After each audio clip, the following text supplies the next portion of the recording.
The sky turned red over Earth's northern hemisphere. It wasn't a sunset. It wasn't natural. People in cities stopped and looked up, confused. Some took photos, others ran. A strange hum filled the air like a quiet storm was coming. In a small radio station buried under the ice in Greenland, an old astronaut named Captain Ray lifted his head from the radar screen. His voice was calm but cold. "They're here." Again, he pressed a button. A silent alarm lit up across every hidden human military base.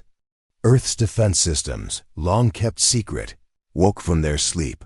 High above Earth, just beyond the atmosphere, a massive ship hovered silently. This was no ordinary spacecraft. It was the Oblivion, the flagship of General Krall, commander of the Zarkan Empire's 7th Invasion Fleet. The ship stretched across the stars like a black sword, blocking the sunlight and casting a shadow over entire regions. Inside the command deck, General Krall stood tall.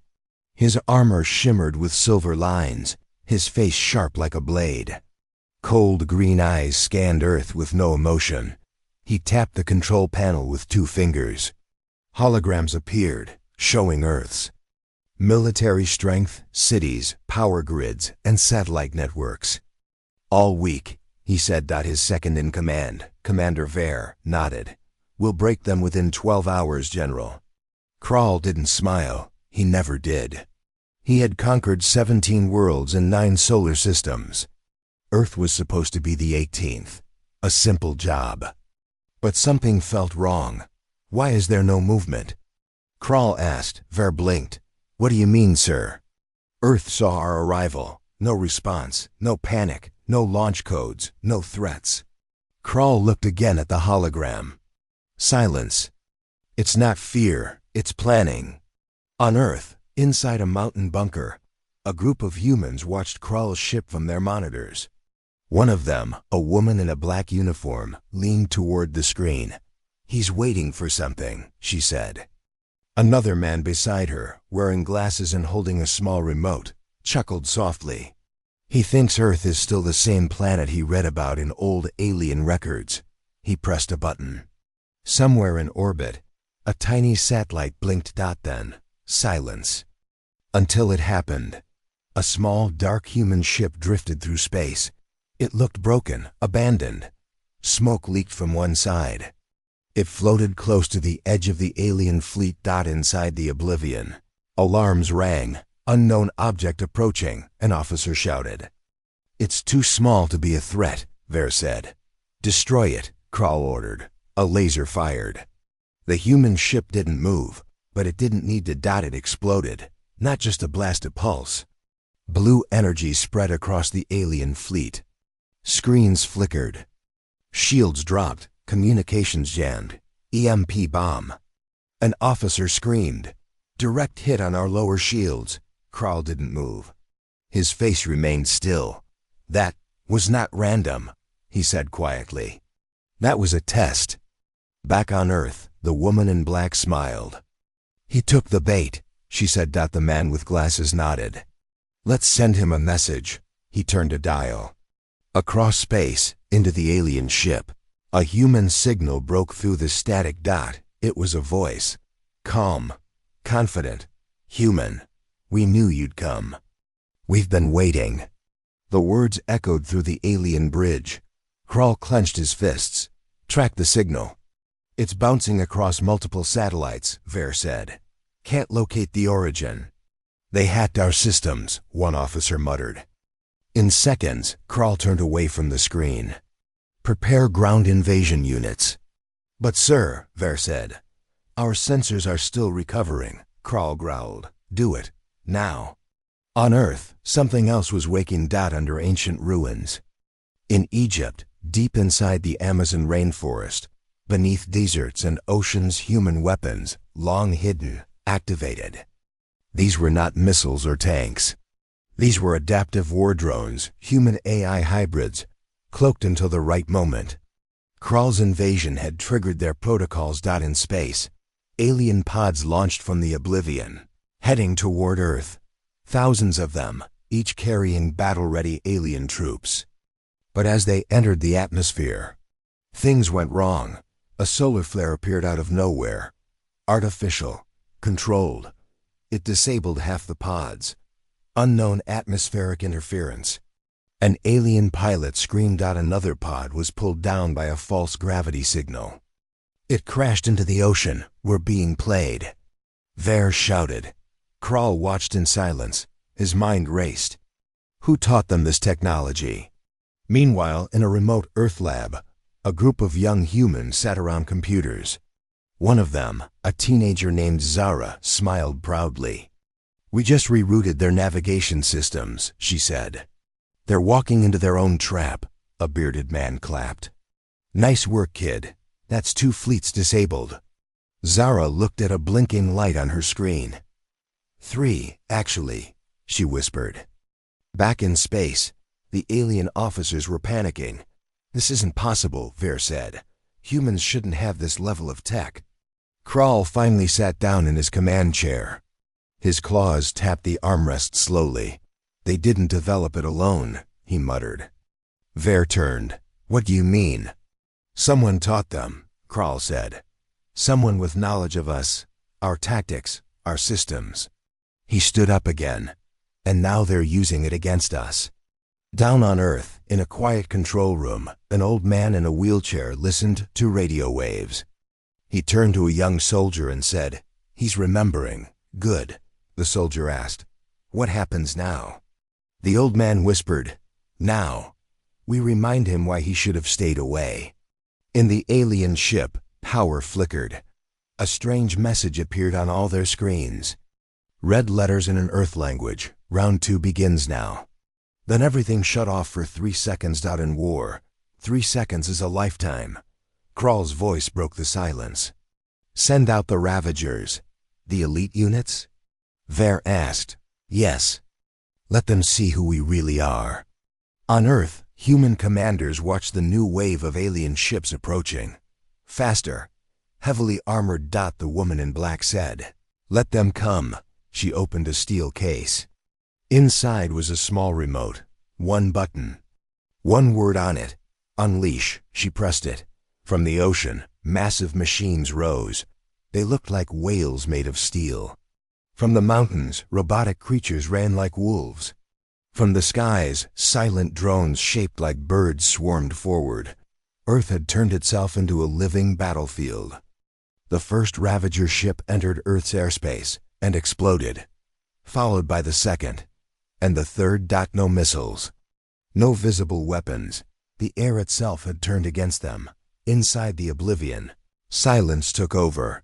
Kral stared at the screen. His army was losing, without even fighting. He turned to Ver. Status. 30% of our invasion force. Gone, Ver said. No enemy contact, just traps. Kral sat again. This time, his face showed something new. Fear. He remembered the old report from years ago. Earth had once been invaded by a small, unauthorized alien crew. Only a few survived. They spoke of strange human resistance. Wild, angry, unpredictable. No one believed them. He had laughed when he read it, but now, maybe he should have listened. Suddenly, an encrypted message reached Kral's personal console. Only he could open it. He pressed the button. It was a video. A child, human, a boy, sitting in a destroyed village, blood on his face. Behind him, burning buildings. The boy looked at the camera and said one thing, when you return, we'll be ready. The video ended. Kral stood slowly. The air around him felt colder now. Ver asked, who was that? Kral didn't answer. He turned away and walked toward the strategy room. Tell the fleet to hold position. Sir, no more attacks. Not until we know what we're dealing with. But it was already too late. Earth was no longer waiting. It had started hunting. The sky over Earth had returned to normal. The red glow was gone. The streets were quiet. No more panic, no more fear. But deep below the surface, Earth was moving. In hidden bunkers, humans sat at control panels, watching data streams, recording enemy movements, planning every step. This wasn't chaos. This was organized silence, high above. In the oblivion, General Krall stood in front of a large hologram. It showed Earth's surface, spinning slowly. Cities, oceans, and forests lit up in glowing white. No defense systems activated, Ver said. Still no missiles. No counterattacks, Krall nodded. That's the problem. He zoomed in on the northern territories. They're not defending. They're observing. They're letting us move. So they can learn, Ver blinked. Learn what? Krall turned his sharp eyes to him. Everything. In a secure human facility inside a mountain, Zara, the teenage hacker from Part 1, was busy typing commands. She wore headphones, nodding to soft music while her screen flashed with alien code. Satellite Echo 7 has recorded over 2,000 movements, she said. Most of them are scanning patterns. An older scientist leaned over her shoulder. They're trying to understand Earth's atmosphere. Poor guys. Another scientist laughed. They forgot we've already cracked their scanning. Tech. From the last invasion, Zara smiled. They're reading old Earth, but we've changed. On the Oblivion, a technical officer approached Krall nervously. Sir, our deep probes are not returning data. They're bouncing back false information. Krall frowned. Explain. It looks like Earth is sending fake terrain maps. We're seeing cities that don't exist, deserts that move. Their geography is scrambled. Ver's jaw dropped. They're jamming our entire vision? Krall's mind was racing. No, not just jamming. Feeding us what they want us to see. Meanwhile, in a desert in Africa, 3 alien drones landed. Their mission: scan for human life, identify energy sources, report back. They scanned. Nothing. Just sand. Then one drone saw something strange. A man. A simple old man in a long robe, sitting on a rock, looking at the stars. He waved. Then disappeared. Seconds later, all 3 drones exploded, remotely. Silently. Zara watched the footage. That's our Mirage protocol, she whispered. It's working. A general beside her nodded. Let them waste their time. Back in orbit, General Krall's officers began to argue. Sir, this planet is more advanced than the files said. They have deep code AI defense. We're losing ships without even a shot fired. Krall raised a hand. Silence. He walked to a private chamber behind the command deck. The door sealed shut. Only he had access. He activated a hidden console and entered a secret code. A file appeared. Marked, classified, do not open Zarkin High Counc. He hesitated. Then opened it. It was an old video. From 30 Earth years ago, a lone alien scout team entered Earth without permission. Young, overconfident, they laughed, attacked villages, took samples, mocked the humans. The video changed. The humans fought back, fast, brutal. One soldier used nothing but fire and rope. Another hacked their ship using just a broken laptop. The last part of the video showed the alien team leader, bleeding, hiding in a cave, whispering, "Humans are not weak. They are just silent." Krall closed the file. His eyes narrowed. I should have listened. Suddenly, alarms blared. Unauthorized transmission entering our system. A technician screamed. A human voice echoed through the ship again. Still. Think we're primitive, General Krall. Krall stepped onto the bridge. How are they sending this? The tech responded. It's inside our own relay lines. They've backtracked us. Krall ordered, shut down all external comms, now. But the voice kept coming. You came for easy conquest. Instead, you walked into the one thing you feared, a thinking enemy. On Earth, a panel of leaders watched the signal they sent. One leader said, "He's scared. You can feel it." Another added, "He's still hiding something." "We need more time," the lead strategist replied. "Time is exactly what we're stealing from him." In the alien ship, Technical systems were breaking down. Maps were incorrect. Drones were useless. Landing sites were sabotaged before troops even arrived. Ver yelled, "They're not just fighting us. They're studying us." Krall nodded. "This is no longer an invasion." He looked down at Earth. "It's a trap." Meanwhile, in a human war room, the old astronaut Captain Ray was looking at satellite feeds. "General Krall hasn't sent new troops in 3 hours," he said. "Because he's confused," said the woman in black. "He came for a war and found a mirror." That night, a special alien scout team was sent to the Himalayas. Their mission: locate a hidden Earth defense station. They landed quietly, moved through snow and ice. One alien whispered, "No life detected." Another said, "Something's wrong. It's too quiet." Just then, the ground opened under them. The snow was fake. They fell into a deep tunnel. Doors closed. Lights turned red. A voice inside spoke in broken alien language. "Welcome to Earth. Enjoy your stay." They were never seen again. Krall got the report. "Another squad gone," Ver said. "No traces, no signs of battle. Just vanished." Krall whispered, "They don't fight with bullets. They fight with shadows." On Earth, Zara was now watching alien code patterns. They're trying to rewrite their system protocols. The scientist beside her smiled. "Let them. Every code they write, we rewrite faster." Another person walked in. A tall woman with gray hair. "They're losing control," she said. Zara looked up. "Who are you?" The woman handed her a small device. "I'm the reason Krulla came back." Zara froze. "You were there?" The woman nodded. "I survived his first attack." Krall stared out the window of his ship. Earth looked peaceful. Too peaceful. He finally spoke. "They never wanted to stop us." Ver asked, "Then what did they want?" "To watch us. To let us show everything. Our fleet, our plans, our tech, so they could learn and then trap us." He turned. "This invasion isn't failing. It was never meant to win." In Earth's control center, the gray-haired woman looked at Zara. "He's starting to understand." "But too late." Zara asked, "Why didn't we just destroy them?" "Because destruction is fast," the woman said. "But regret? That lasts longer." Suddenly, every alien screen changed. Another human message. "We are not fighting to survive. We are fighting to teach."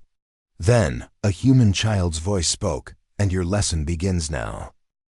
The alien prison pod was not supposed to survive. Read-entry that it had fallen through Earth's atmosphere, crashing into the middle of a restricted zone in Alaska.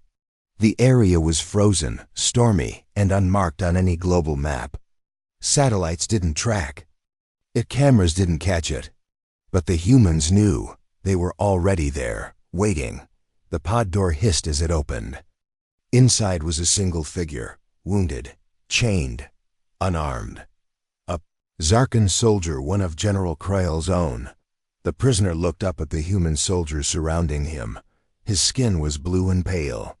His eyes were tired, but there was no fear. Only acceptance.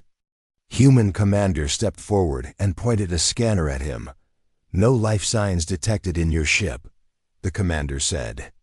"But you're alive. Why?" The prisoner's answer chilled the entire team. "Because General Krall wanted me dead." Thousands of kilometers above, in the oblivion, Krall was unaware that one of his secrets had just landed in enemy hands. He was focused on the war. The losing war. Another scout team failed, Ver reported.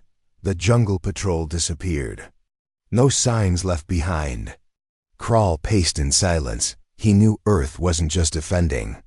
It was erasing. Meanwhile, deep beneath Earth's surface, in a secret underground interrogation facility, the captured alien sat inside a glass room. A translator device was fixed to his collar.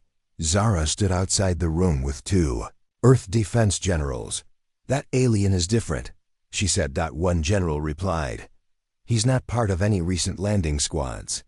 He's older, experienced, The other added, his armor shows markings from the first invasion, 30 years ago.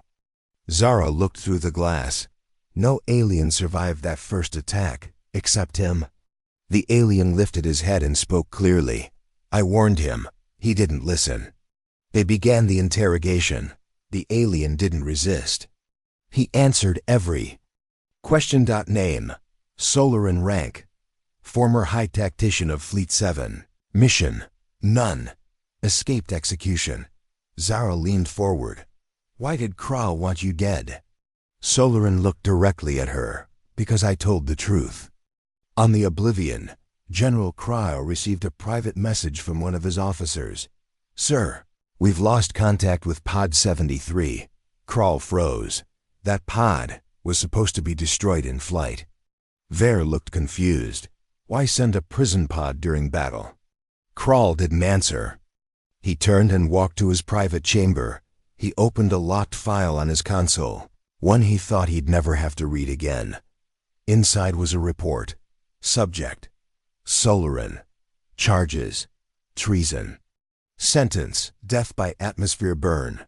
Kral had marked the report himself, but now Solaran was alive and possibly speaking to the humans out in the Earth facility. Solaran continued speaking. Kral didn't come here on orders. This attack was personal. The generals exchanged looks. Zara stared in shock. He acted without permission? She asked. Solaran nodded. He lost something here long ago. A battle. A secret. Something he never recovered. Now he wants revenge. What secret? One general asked. Solaran paused, then said, You. The humans were silent. What do you mean? Zara asked, her voice low. Solaran looked at her carefully. Kral's first defeat happened when a small human unit destroyed one of our supply bases. One of the only survivors was a child. Zara stepped back. You mean? He left that child to die, Solaran said. Now that child leads Earth's defenses. Inside the Oblivion, Kral's hands were shaking. He remembered that day, long ago. The fire, the screaming. The human boys staring at him, eyes full of rage, while everything burned around them. He thought the boy was dead, but the reports now said otherwise. They know, he whispered. Back in the interrogation room, Zara leaned closer. So this isn't just war. It's personal. Solaran nodded. For both sides. He paused, then said, You think you're winning. But Kral has one more weapon. What kind? The general asked. Solaran looked down. One that Earth has never seen before. Not even in the First War, Zara asked. Is it already here? Solaran looked up. No, it's coming. The humans left the room, minds racing. Zara turned to the generals. We need to warn the command center. One general replied, We'll increase shield protocols. Monitor all deep space signals. The other said, If this new weapon exists, we need to know what it is before it arrives. Meanwhile, deep in space far beyond Earth's moon something massive moved. It wasn't visible to human satellites. It emitted no energy. It left no trail. It simply drifted. Closer. Hidden. Deadly. Back in Earth's facility. Zara received a secure file from the AI defense system. She opened it. Video footage. Kral, in full armor, speaking to his own officers. He didn't know he was being recorded. The translation read, If they remember me, then let them remember fear. He raised his hand. A hologram of Earth burned behind him. No more messages. No more games. Send in the Reaper. Zara dropped the tablet. Reaper? One general turned pale. That's just a code name from old Zarkan myths. Zara shook her head. No, it's real. She opened another file. Schematics. Weapon systems. Life form readings. The Reaper wasn't a machine. It was alive. On the Oblivion, Kral sat alone in his chamber, staring at the stars. He knew Earth had trapped him. He knew his army was breaking. But part of him still believed in one final victory. Not With fleets. Not with bombs, but with fear. Solarin, the prisoner, looked up from his glass cell and whispered to himself, "You still don't understand, Kral. Earth no longer fears you." High above, something massive entered the solar system. It wasn't a ship. It wasn't a creature. It was both. And it was heading straight for Earth. For 3 days, Earth had said almost nothing. No major attacks, no peace offers, no visible movements. General Kral believed humans were finally slowing down. He was wrong. Earth wasn't silent because it was scared. It was silent because it was angry. And Earth's rage was about to speak. Above the Pacific Ocean, the clouds twisted unnaturally. Satellites blinked. Storms began to form with no weather pattern to explain them. Deep underwater, strange mechanical shapes moved. One of them, over 300 meters long, rose silently from the ocean floor. It was not a submarine. It was a weapon. Inside a military base. Under Mount Fuji, Zara sat at her computer, eyes locked on fast-moving code. The screen read, "Activating Rage Protocol, Phase O&E." She looked at the officer beside her. "It's time." Back on the Oblivion, General Kral sat in the war chamber. He was watching a report from a scout ship. A message had been intercepted from Earth's surface. Human language. Emotional tone. A child's voice said, "We are not machines. We don't fight for orders. We fight because you hurt us." Kral squinted. "What is this?" Ver replied. "Propaganda." Kral stood up. "No, this is a warning."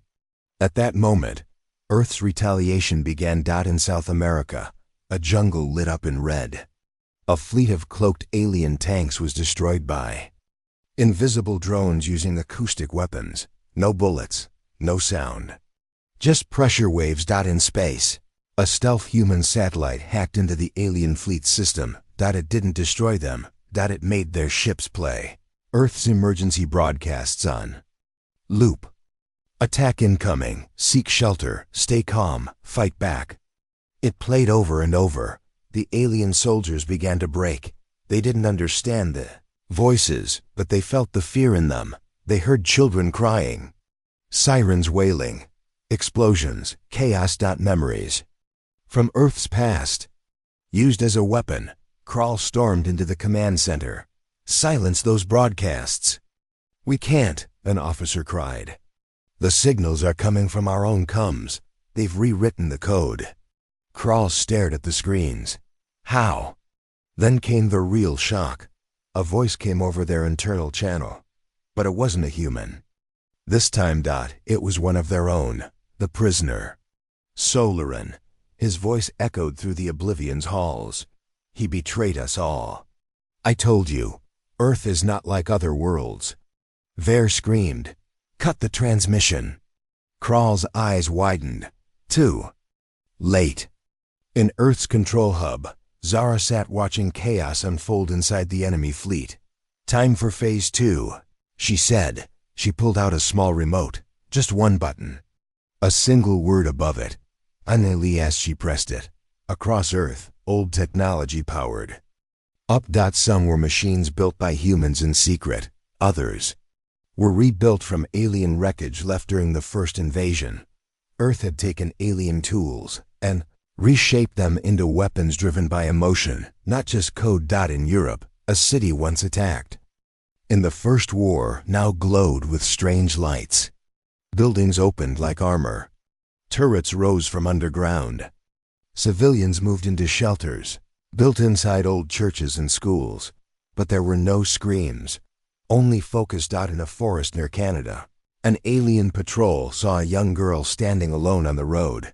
They pointed weapons at her. She didn't move. She just whispered, "Now." From the trees, hundreds of Earth mechs dropped like wolves from the sky. The aliens never had a chance. Back on the Oblivion, a new problem appeared. "Kral," Ver shouted. "Our lower fleet has been infected." Infected? By emotion-driven AI. Their systems are behaving like human minds. Some ships are refusing commands. Some are turning on us. Kral grabbed the console. What have they done? Zara watched the alien fleet spiral into confusion. They built perfect machines, she said. But forgot machines don't understand rage. The woman beside her, the gray-haired survivor of the first invasion, smiled darkly. They thought logic would beat us, she said. They never expected grief to become fuel. General Kral sent out an emergency order. Activate the Reaper. Secret weapon. The last resort, but the activation code failed. They've locked us out. Ver screamed. Kral's voice was a whisper now. No. They didn't lock us out. He turned to the screen. Zara appeared live in front of him. She spoke clearly. We rewrote the Reaper's code. It no longer serves you. Kral's face finally showed fear. Zara leaned in, voice cold. You gave us your best weapon. Now, we'll show you our worst. In the skies above Earth, lightning storms formed in strange patterns. The Reaper arrived not as an attacker, but now as Earth's shield. The humans had hijacked it. What once was Zarkan's terror was now Earth's guardian. Alien fleets tried to retreat, but Earth's tech blocked their signals. One by one, alien ships lost contact with Command. And then Earth spoke again, this time not in human voice, but in Kral's own voice, recorded, distorted and played across every alien channel. His own words. If they remember me, let them remember fear. Now. It was turned back against him. Ver looked at Kral, pale and broken. They made you into the enemy. Kral didn't answer. He just stared at Earth, at the world that had become everything he thought. It woo asn single quotes. Turonger, smarter, angrier, soul, single quotes Ren, still locked in his cell, smiled for the first time. They used our strength and gave it a soul. And in that moment, Earth stood not as a victim, but as a force of unstoppable will, not driven by power, driven by memory, driven by loss, driven by rage. 30 years ago, the Earth was quieter then. The sky was clear. People believed in peace, but peace died the day General Kral's ship pierced the clouds over Eastern Asia. No warning. No message. No mercy. It wasn't a war. It was a massacre. Alien dropships landed like thunder in a small village near the border of two countries. A farming town, peaceful, simple. Children ran, parents screamed. But the ships didn't wait. Kral stepped onto the soil himself. His armor shining black, his voice cold. He gave just one order: cleanse everything. Flames rose, homes were burned, livestock slaughtered. Soldiers dragged people into the square. One boy, just 10 years old, hid under the floor of a small wooden home. He watched through a crack as his mother begged an alien officer. Kral stepped forward. He looked her in the eye. Then pulled the trigger. She fell. Silent. The boy didn't cry, not because he wasn't afraid, because something inside him broke in that moment. He gripped a rock in his small hand, whispering, "One day, you'll regret this." Back in the present, General Kral stared at an old photograph on his console. It had just arrived in a secure message. The image showed the ruins of that village, and one small figure, barely visible in the corner, standing in the ashes. Kra. Zoomed in, the boy still alive, still watching. "Who sent this?" he asked. Ver looked nervous. "We traced it. It came from the Earth Defense Corps, Level 7 clearance, hidden channel." Kral turned slowly. The child survived. On Earth, in a cold underground command room, the boy, now a grown man, stood. In full uniform, his name was Commander Elias Ren, leader of Earth's Shadow Protocol. He never spoke of his past. Until now. Zara approached him quietly. She had read the file. She had seen the image. "You were there," she whispered. In the village, Elias didn't look at her. He just said, "He forgot me." But I never forgot him. In the War Council room, Elias faced the human generals. "He's losing control. That's why he'll make the worst mistake of his life, Retreat? One general asked. No, Elias said. Desperation. He'll bring everything he has. Another general frowned. And what do we do?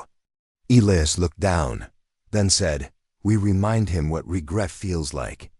Back on the Oblivion, Krall walked alone in his chamber. Flashbacks haunted him, the screaming, the fire, the boy's eyes. He had crushed 100 worlds, broken empires, never once looked back. But this memory refused to die. He opened a secret journal on his console, one only he had access to. He had written it long ago. After the first Earth attack. It read, Earth was simple, but they looked at us like monsters. I gave no warning. I took everything. But something in that boy's eyes shook me. I left him alive because I thought he'd die anyway.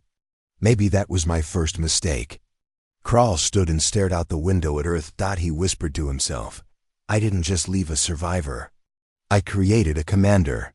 Meanwhile, in a high-tech lab, Zara sat with Elias again. She played back an intercepted recording from Krall's fleet. If they remember me, let them remember fear. Elias paused it. That's what he said before burning my village. Zara asked, why didn't you go after him before? Elias turned, because revenge is loud, but regret is patient. At the border of Earth's defense zone, a special message was sent to the Oblivion. No code. No hacking. Just one image. The same village. Now rebuilt. Stronger. And one line of text. You remember the flames. I remember my mother. Krall sat in silence. His officers avoided his eyes. Vera looked shaken. Sir, they know everything. Krall nodded slowly. Because I gave it to them. I thought I was the destroyer, but I only built their anger. He stood up. His voice cracked for the first time in decades. Prepare the Reaper. Ver blinked. But sir, the Reaper doesn't obey us anymore. Krall looked down. Then we take it back. Back on Earth, Elias prepared the next move. He ordered Zara and the cyber unit. Let him try to use the Reaper. Then trigger Operation Mirror. Zara looked surprised. You want to show him what he did? No, Elias replied. I want him to feel it. Inside the Earth Command Center, Operation Mirror began. Holograms of old Earth cities attacked during the first invasion were reconstructed. Krall would see them again, but this time he would be inside them. Back on the Oblivion, Krall received a sudden transmission. No sound, just a visual feed. He watched as a familiar village appeared on screen, the same one he burned. Suddenly he was inside it. Not real, not physical, a digital trap, but it felt real. The fire, the people, the screams, and then the boy. Krall tried to move, tried to shut the feed, but nothing worked. He was forced to watch what he did from the eyes of the child on Earth. Elias stood quietly, watching the live reaction feed from Krall's command deck. The alien general fell to his knees, sweating, shaking. Finally, Elias spoke into the channel. You remember destroying my world. I remember building this one. Your past made me who I am. But mine will break you. Silence on the Oblivion. No orders. No defense. Krall sat motionless. He whispered, I didn't come to win. I came to fix something I broke. Ver tried to speak, but Krall held up a hand. No more weapons. No more games. Back on Earth, Zara watched Elias. He's crumbling, she said. Elias nodded. But regret won't stop the Reaper. High above, the Reaper continued drifting closer. Earth had taken control once. But Krall's new plan was dangerous. If he linked the Reaper's organic mind to his own, he could regain control, but at a cost. His life. He walked into the neural chamber of the Oblivion and sat in the chair, plugged the cables into his skull. Begin link, he ordered. Ver screamed, You'll die, Krall. Krall didn't look at him. I already did. Back on Earth, Elias gave one final order. If he takes control of the Reaper, We take control of his mind. Darkness. That was the first thing General Kral felt when the connection began. He had plugged his mind directly into the Reaper, a living weapon designed to bond with consciousness. It obeyed no one. It followed instinct. It fed on emotion. Kral's last hope was that his rage could guide it. But something was wrong. He felt the cold metal around his body. But also something else. Kalan whispers, not in Zarkan language, in human voices, on Earth. Deep inside the command bunker, Commander Elias watched the Reaper's movement slow. He turned to Zara. Did it work? She nodded. The moment he connected to the Reaper, we activated the mirror sync. Elias folded his arms. Good, let him see the ghosts. Inside the neural link, Kral opened his eyes. He wasn't in space anymore. He stood in a forest. Earth trees. Earth sky. He turned in confusion. Then he saw them. Faces. Hundreds of them. Humans he had killed. At first, he tried to fight it. Logic told him this was fake. An illusion. But the faces stared at him without blinking. One of them, a little girl holding a teddy bear, stepped forward. She said nothing. She just stared. And then the world changed. Now, Kral stood in a ruined village. Flames everywhere. Smoke. Screams. He knew this place. It was the first Earth village he attacked. He looked down at his own hands and saw they were red. Blood? No, paint. Symbols drawn by Earth's counter-tech to trigger memory pain inside the neural system. Earth wasn't attacking his body. It was attacking his mind. Zara monitored the feed. Kral's vitals are unstable. Heart rate increasing. Neural spikes off the chart. The general beside her asked, "How long before the Reaper rejects him?" Elias replied, "Soon.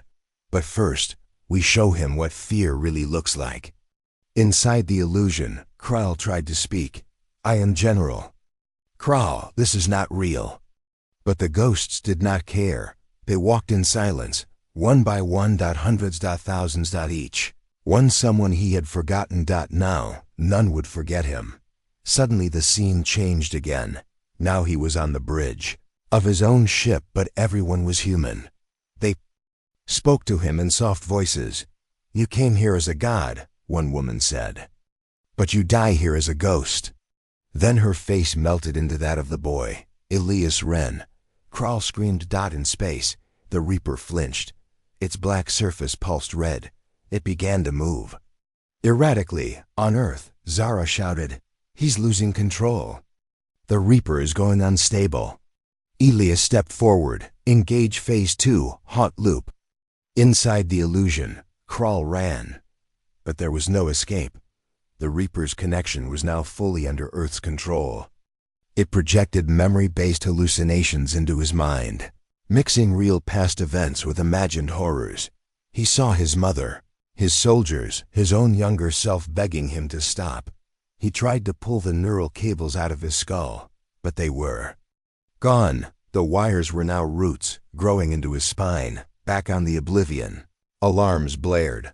"Sir, the Reaper is charging weapons without command. Coordinates locked, but not by us." Ver shouted, "It's targeting our fleet." Kral stood frozen in the simulation, watching as Earth showed him his worst fear. Himself. Alone. Powerless. Begging for mercy. No one listening. The final illusion came. He stood in the rebuilt village, facing Elias. The human commander stared at him with calm, deadly eyes. "You thought we'd forget," Elias said. "I didn't. You thought we'd forgive. I only wanted." "You created a monster." Elias stepped forward, and it wasn't the Reaper. Suddenly, Kral was ejected from the neural link. His body collapsed in the chamber. Blood ran from his nose and ears. The Reaper, now free, floated silently in space. Then its red lights turned blue. Earth had won. Not with firepower. Not with numbers. But with something alien minds could never prepare for. Kalan memory. Lost. And the ghosts of the past. In the alien command center. There stood over Kral's unconscious body. He activated emergency communications, but there was no response. The fleet was silent. The Reaper had disabled them all. On Earth, Zara leaned back in her chair, exhausted. We did it. Elias didn't smile. He simply said, "Prepare the message." Zara nodded. What should it say? He looked up. Tell them we're not ghosts. We're the future. Solarin, the captured alien in the human cell, watched a news report on a small screen. He saw Kroll's ship drifting. He whispered to himself, the Reaper was never the weapon. Kroll was. And Earth turned him against himself. In the stars above, the Reaper continued its silent orbit. Now no longer Zarkin. Now, fully, Earth's. Silence. That's all General Kroll heard when he opened his eyes. No sounds of battle. No officers speaking. No engines. Just silence. His head throbbed. His mouth was dry. His armor was cracked. And his body felt weak as if it had aged 100 years. In a single hour, he was still on the Oblivion, inside the neural link chamber. But something was wrong. Very wrong. Kroll sat up slowly and looked around. No guards. No lights. The ship was dead. He staggered to his feet, using the wall for support, and stepped into the hallway. Panels flickered. Wires sparked. Emergency lights glowed faint red. He made his way to the bridge. Doors opened slowly, like a machine that no longer wanted to serve him. There wasn't there. No crew. Only empty seats and blinking warnings. A cold robotic voice echoed. Main fleet, offline. Communication, failed. Command protocol, ended. Kroll walked to the viewing glass and stared out at space. The once mighty Zarkin fleet was in ruins. Ships drifted without control. Some were completely dark. Others spun slowly. Broken. The Reaper, now blue and silent, floated between them like a ghost king. Kroll dropped to his knees. This wasn't defeat. This was abandonment. He had failed, but worse, he had become the reason they failed. He spoke into the ship's communication system. Any command units respond. This is General Kroll. I am alive. Nothing. There. Solrin. Anyone. Do you hear me? Silence. And then a faint signal. Static. Then a voice. You lost, Kroll. It was Elias. Calm. Controlled. The voice of the boy who survived his first attack. Kroll stared at the console. I didn't come to destroy Earth, he said. Not this time. Elias replied coldly. But you did the first time. And that's why this time we remembered. I want peace, Kroll said. Now? Elias replied. Now, when your fleet is dead, when you're alone? Now you want peace? Kroll's voice cracked. I made mistakes. Elias didn't speak for a moment. Then he said, you didn't make mistakes. You made choices. Flashbacks rushed through Kroll's mind. Burning cities, crying children, his own soldiers, cheering destruction, and his silence. Every time he could have stopped it, but he didn't. Why didn't I stop? He whispered to himself. A question no one could answer. Zara's voice came into the feed. Commander Elias, Earth's tribunal is ready for your approval. Elias replied, put me through. He looked at the screen. Kroll, he said. You are not a prisoner. Kroll raised an eyebrow. What am I? Elias leaned closer. You are a witness to what we do next. In Earth orbit, a new ship began to move, not an attack ship, a court ship. It was black, quiet, covered in glass and silver shields. It wasn't made for war. It was made for judgment. Kroll's ship was locked by a tractor beam and pulled slowly toward it. He didn't resist. He just watched. And for the first time in his long military life, he felt afraid. Inside the court ship, Earth leaders from every nation gathered. Screens showed Kroll's crimes. The first village, the first fires, the survivors, the dead. The forgotten. Zara led the session. This is not a court of revenge, she said. This is a court of truth. Kroll was brought in, unarmed, unchained. He sat alone in the center. Above him, Holograms lit up. One by one, they showed his past. Not numbers. Faces. A mother who lost her children. A soldier who watched his city fall. A girl who lived in rubble for 10 years. Each one gave a short message. No hate. Just memory. Crawl listened. He didn't argue. He didn't deny. His head stayed low. He spoke only once. Thought I was strong because I took what I wanted. But now I see, true strength is in what you protect. Zara looked at him. So why did you come back? Crawl said, because the nightmares wouldn't stop. In the viewing room, Elias watched the trial quietly. He didn't smile. He didn't cheer. He only said, let him remember every word. After the tribunal ended, Crawl was not executed. Earth gave him something worse. A choice. To live the rest of his life alone, orbiting Earth in a small station. Watching. Listening. Learning. His punishment was not death. It was reflection. Every day, he would see the world he tried to destroy and realize it was stronger than him. Years passed. Crawl never returned to his people. He never commanded again. Became something else. Not a general. Not a leader. Just a memory. A warning. One day, Zara visited him in his station. She asked, do you still regret it? Crawl stared out the window at Earth. And said, regret is easy. The hard part is knowing it's too late. Elias never visited, but he sent one message. No video. Just text. You didn't destroy us. You made us stronger. That's your legacy now. Crawl sat in silence.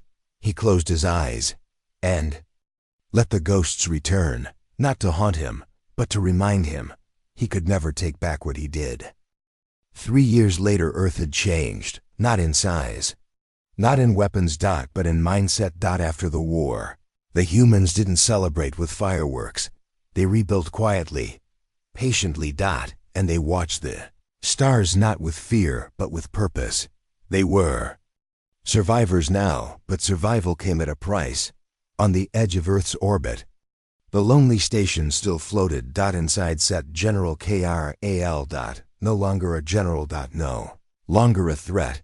Just a man with memory. Every day, he woke at the same time. Read Earth's transmissions, watched the news, listened to music from the planet he once tried to destroy. It made no sense to him how humans could keep going, smiling, even after pain. But somehow, it gave him peace.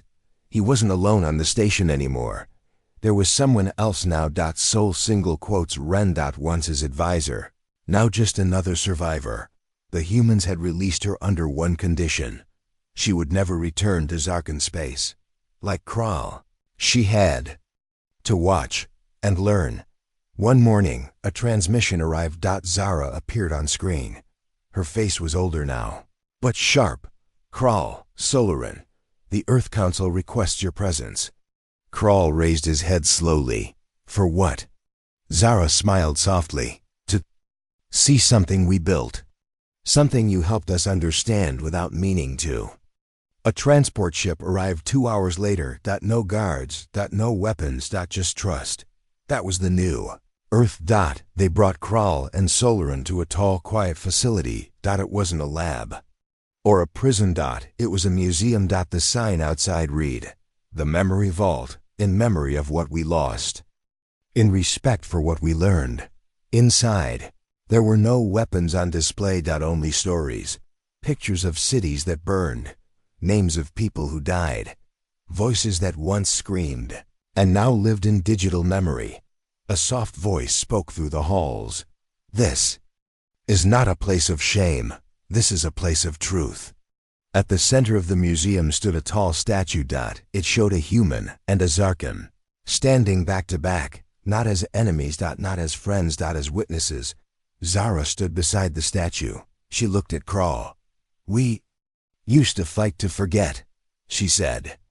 Now we remember to grow. Crawl didn't respond. His eyes were fixed on the statue. Solarin stepped closer. You built all this just from pain? Zara shook her head. No, from choice. Later that night, Crawl stood alone on the museum roof. The stars were bright. Peaceful. He didn't feel fear anymore. Only quiet. A screen lit up beside him. Elias appeared, older, wiser, still strong. Crawl. Crawl nodded slowly. Commander, Elias paused. Then said, "You asked Earth for peace. We gave it to you. But now we ask something in return." Crawl looked directly at the screen. "What?" Elias replied, "Help us make sure this never happens again." And just like that, a new purpose was born. Crawl was no longer a prisoner. He became a teacher. He met young humans, curious and brave. He spoke to them not as a warrior, but as a lesson. He told them what power can do. How easy it is to become blind. And how hard it is to open your eyes. One student once asked him, "Do you still miss being a general?" Crawl thought deeply, then said, "No, because back then, I only followed orders. Now I follow understanding." Solarin became a cultural guide. She helped humans learn Zarkan language, art, and history. She didn't hide the dark parts, and they didn't judge her for them. Earth became stronger, but not through war, through knowledge. They built new ships designed not to attack, but to explore. And one of those ships was named the Regret, not to celebrate Crawl, but to remind the future. Power without wisdom leads to ruin.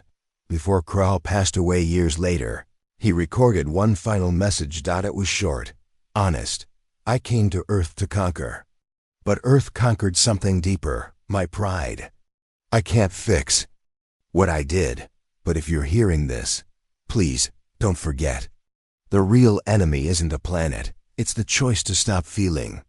Crawl of Zarkan. That message was played every year during the Day of Memory. Not to honor Crawl, but to remind the living of what they almost lost. And so Earth moved forward. With fire behind them and stars ahead.